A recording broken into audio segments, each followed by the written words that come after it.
For some, doing what has never been done is an irresistible challenge. Here's one man who tries to break a record many think cannot be broken. Hi, I'm Ted Erickson, S-Dog V Productions. Introducing the Montana album, Memories. Ted Erickson grows up in Montana.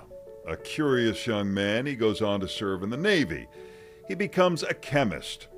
Ted drinks martinis and smokes. All this makes the challenge that changes his life all that more surprising. This is no seasoned athlete. Some believe the 30-mile trek from Chicago to Michigan City, Indiana that he's about to attempt is impossible because this journey isn't around Lake Michigan, it would be across it.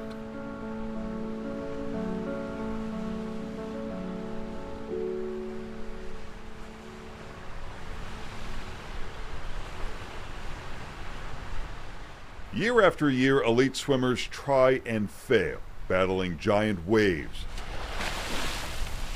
ruthless currents, and chilly water temperatures. Swimmers had tried it but didn't make it.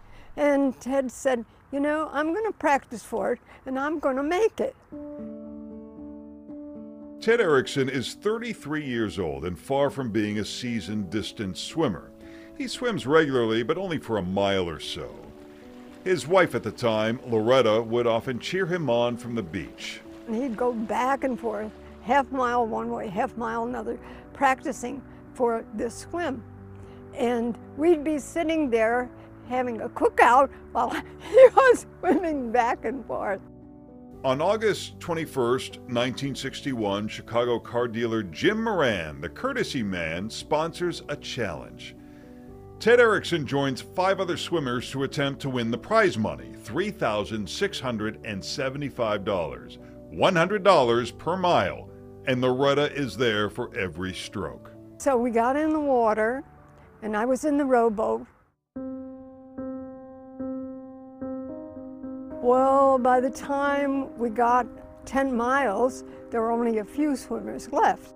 An unexpected storm descends on Lake Michigan and pushes Ted off course, adding an extra 6 miles to his swim. He continues despite the terrible conditions. And as we got down towards Indiana, Ted was the only one swimming. It was 36 hours later that he landed in Michigan City.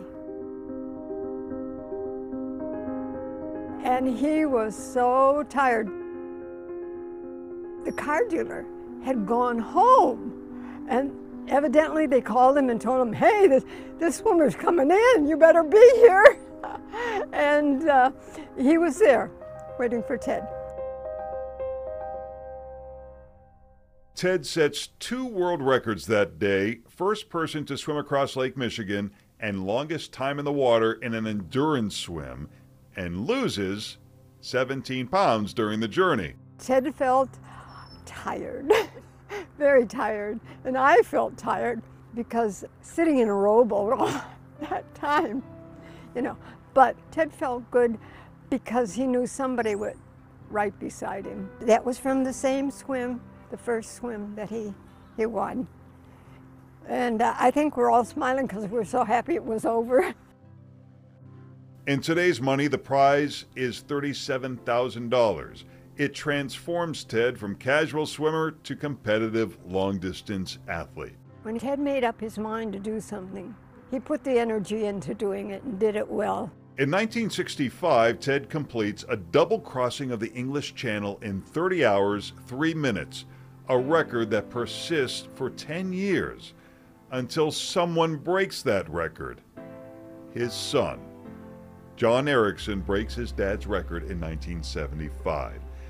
Ted then completes the swim from Farallon Islands to the Golden Gate Bridge after multiple attempts in the dangerously cold channel.